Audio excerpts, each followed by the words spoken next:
धर्मांतरण हमारी एकता अखंडता के लिए खतरा है कि नहीं? जोर से बोलिए जरा। धर्मांतरण हमारी संप्रभुता के लिए खतरा है कि नहीं? धर्मांतरण हमारी संस्कृति के लिए खतरा है कि नहीं? धर्मांतरण से राष्ट्रांतरण होता है। धर्मांतरण से आपके विचार बदलते हैं। याकूब मेनन कौन था? कन्वर्टेड हिंदू। अजमल कसाब कौन था? कन्वर्टेड हिंदू। बुरहान वानी कौन था? कन्वर्टेड हिंदू। कन्हैया लाल को किसने मारा? कन्वर्टेड हिंदू। उमेश कोल्हे को किसने मारा? कन्वर्टेड हिंदू। पत्थरबाजी कौन करता है? कन्वर्टेड हिंदू। आपसे नफरत कौन करता है? कन्वर्टेड हिंदू। कोई अरब, दुबई, कुवैत, बहरीन से आके आपके ऊपर पत्थर फेंकता है क्या? जोर से बोलिए जरा। यही फेंकते हैं जो 300 साल 400 साल पहले हिंदू थे। तो हमारे लिए जो सबसे बड़ा खतरा पैदा कर रहे हैं, कौन कर रहे हैं? कन्वर्टेड हिंदू। आज से आप लोग नया शब्द उपयोग करिए। क्या बोलेंगे? जोर से बोलिए, क्या बोलेंगे? कन्वर्टेड हिंदू।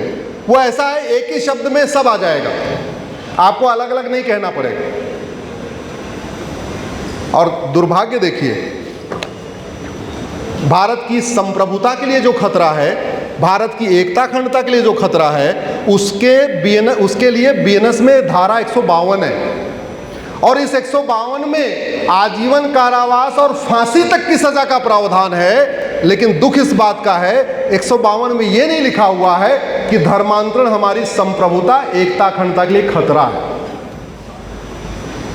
यह गड़बड़ी किया है कानून का ड्राफ्ट बनाने वाले बाबुओं ने। यह गड़बड़ी किया है जो वहां बैठे थे कमेटी में लोग। ऐसी छोटी छोटी गलतियां करते हैं और बाद में समाज भुगतता है। और भाई साहब, इस समय भारत में, पूरी दुनिया में सबसे ज्यादा धर्मांतरण भारत में हो रहा है। प्रतिदिन 1500 परिवार। केंद्र सरकार के गृह मंत्रालय की रिपोर्ट है, पार्लियामेंट्री कमेटी को सौंपा है। 2019 से लेकर 2021 3 साल में साढ़े 13 लाख बहन बेटियां गायब हो गई थी। ये मैं नहीं कह रहा हूं, केंद्र सरकार का गृह मंत्रालय पार्लियामेंट को बता रहा है। 3 साल में 13.5 लाख का मतलब 1 साल में 4.25 लाख। वो संख्या बढ़ते बढ़ते साल में 5 लाख हो चुकी है। साल में 5 लाख बहन बेटियां गायब हो रही हैं और 5 लाख में से 1.5 लाख रिकवर हो रही हैं।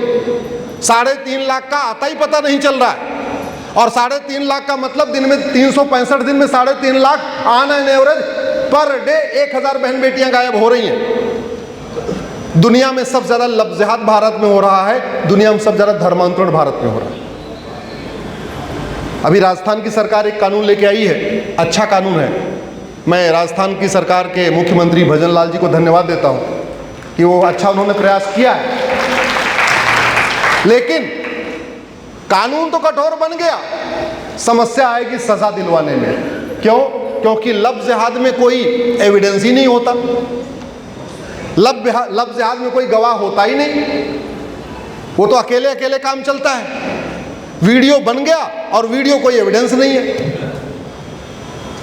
लव जिहाद की दूसरी समस्या यह है कि लव जिहाद में 99% केस में लोग एफआईआर ही नहीं करना चाहते। वो चाहते हैं उनकी बेटी मिल जाए और वो चाहते हैं उनका जो वीडियो बना वीडियो डिलीट हो जाए। ये मैं पूरे देश में कम से कम 50 से ज़्यादा पुलिस अधिकारियों से बात करने के बाद बात बता रहा हूँ। भोपाल में एक मछली गैंग है, उसने 55 से ज़्यादा लड़कियों के ट्रैप किया और भोपाल पुलिस की ऐसी की तैसी मतलब हालत खराब हो गई एफआईआर करवाने में, क्योंकि 55 में से एक भी परिवार एफआईआर करवाने के लिए तैयार नहीं था। क्यों नहीं तैयार था? उनको पता है भारत में 50 साल मुकदमा चलेगा, हमारी बेटी जो 20 साल की है ये 50 साल में तो बूढ़ी हो जाएगी, इसका शादी विवाह कौन करेगा? इसको बार बार तारीख पे जाना पड़ेगा, इससे क्रॉस एग्जामिनेशन होगा, इससे हम गवाह कहाँ से ढूंढ के लाएं? लव जिहाद में कोई गवाह होता ही नहीं, इसलिए सजा नहीं मिल रही है। वो चाहे मछली गैंग हो, चाहे वो छांगुर जलालुद्दीन हो, देखना 2-4 साल के बाद सब बरी हो जाएंगे। हाँ, पैसे उसे के मामले में सजा होगी, लव जिहाद वाले में सजा ही नहीं हो सकती। तो सबसे तरीका करना पड़ेगा, भारत में झूठ को गंभीर अपराध घोषित करना पड़ेगा। ये संगठनों के पास इतना पैसा है, 20-20-30 हजार में 10-10, 20-20 गवाह खड़ा कर देते हैं। क्यों? क्योंकि भारत में झूठी गवाही देना कोई अपराध नहीं, झूठ बोलना अपराध नहीं। दुनिया के कई देशों में झूठ बोलना जघन्य अपराध है, 10 से 20 साल सजा होती है। भारत में झूठ बोलना फ्रीडम ऑफ स्पीच कहलाता है। आप झूठी शिकायत करो, झूठा एफआईआर करो, झूठी गवाही करो, फर्जी आधार बनवा लो, फर्जी राशन कार्ड बनवा लो, फर्जी ड्राइविंग लाइसेंस बनवा लो, फर्जी बर्थ सर्टिफिकेट बनवा लो, फर्जी वसीयत कर लो, फर्जी विरासत कर लो, जो फर्जीवाड़ा करना कर लो, कुछ सजा ही नहीं हो रही। क्यों? क्योंकि झूठ बोलना अपराध नहीं, झूठी शिकायत अपराध नहीं, झूठा एफआईआर अपराध नहीं, झूठा सर्टिफिकेट देना अपराध नहीं, झूठा आधार बनवाना कोई गंभीर अपराध नहीं, झूठा बर्थ सर्टिफिकेट बनवाना कोई गंभीर अपराध नहीं। इसलिए मैं कहता हूं, भारत को बचाना है, भारत रक्षा मंच का सपना साकार करना है, तो सबसे पहले दवाई बदलवाना पड़ेगा। और दवाई कहां से बदलेगी? मैंने बताया, जो बीमारियां राष्ट्रीय हैं उसकी दवाई बदलेगी संसद से, जो बीमारियां क्षेत्रीय हैं उसकी दवाई बदलेगी विधानसभा से। यानी अगर हम यहाँ बैठे हुए हैं आगरा में, तो कुछ बीमारियों की दवाई लखनऊ से होगी विधानसभा से, बाकी बीमारियों की दवाई संसद से होगी, सुप्रीम कोर्ट से होगी, लोकसभा राज्यसभा से होगी। लेकिन वो तभी होगी जब आवाज़ उठाएंगे, समाज इसके लिए आवाज़ उठाए।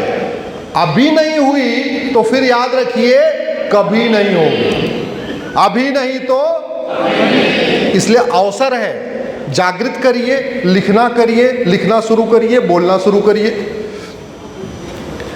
लफ्ज़ जिहाद की जो सबसे बड़ी फंडिंग हो रही है वो 2010 में कांग्रेस ने कानून बनाया था, इसका नाम है FCRA। याद रखिए, एक बात याद रखिए,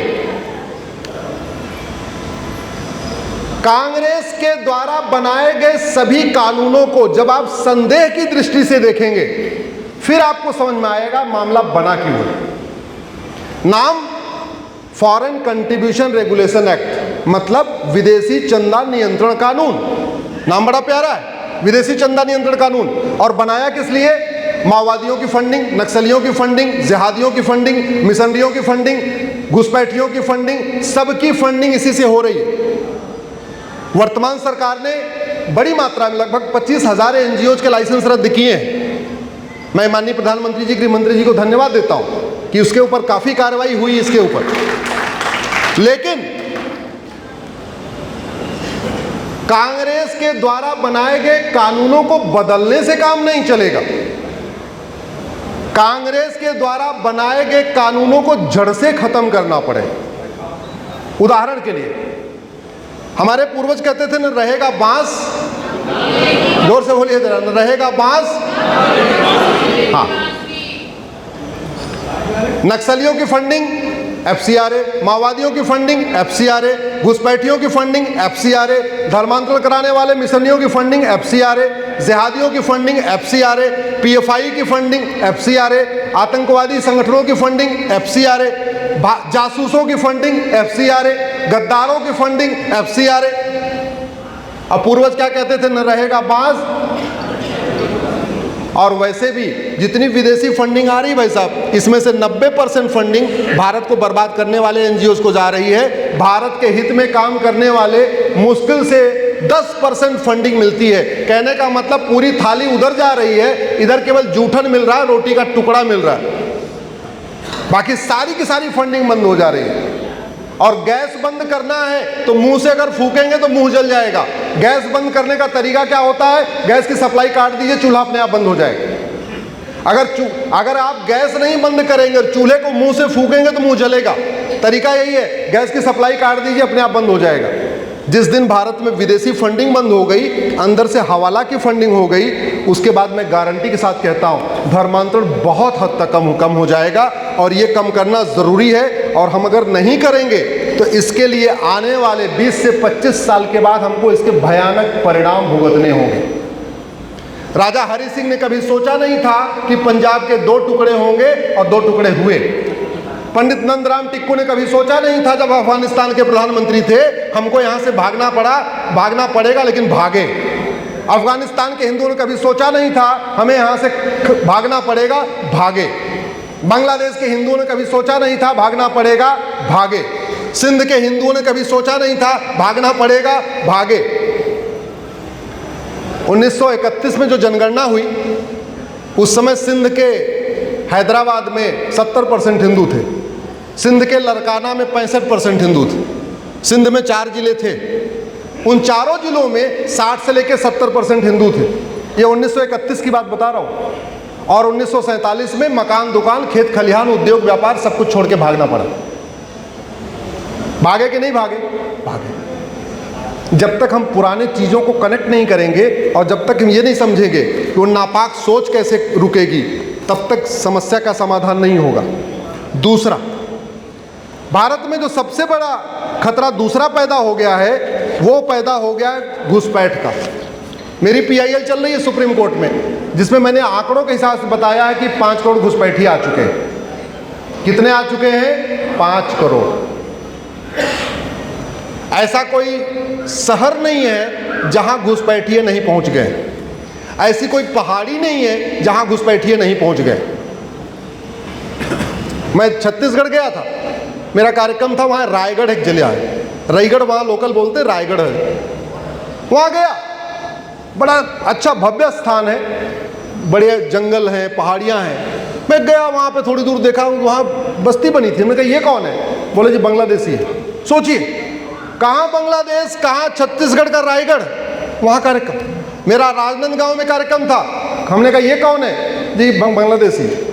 मेरा जबलपुर में कार्यक्रम था, वहाँ कैंट एरिया है, कैंट एरिया पहाड़ी पे बनता है। मैं पहाड़ी से गुजर रहा था, हमने कहा ये झुग्गी बस्ती किसकी है? वहाँ के लोगों ने बताया जी रोहिंग्या बांग्लादेशी।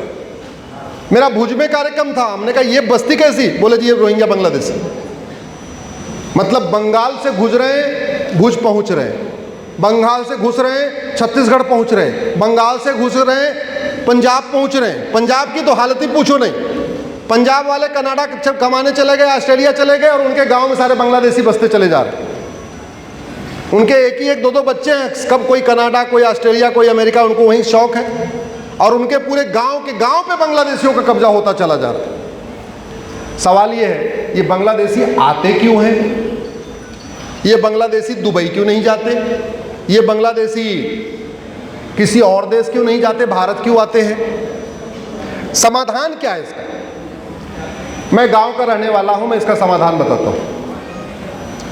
हमारे गांव में 5-7 घर ऐसे हैं भाई साहब, वहां कुत्तों का झुंड बैठा रहता है, और करीब 15 घर ऐसे हैं जहां कुत्ते जाते ही नहीं वहां पर। मैंने पूछा ये कुत्ते इधर क्यों नहीं जाते, इधर क्यों जाते हैं? जानवर हैं, उनको तो हर जगह जाना चाहिए। बोले यहाँ इसलिए बैठते हैं क्योंकि इनको 10 से 11 के बीच में रोटी मिलती है। हमने कहा उधर? बोले वहाँ लाठी मिलती है।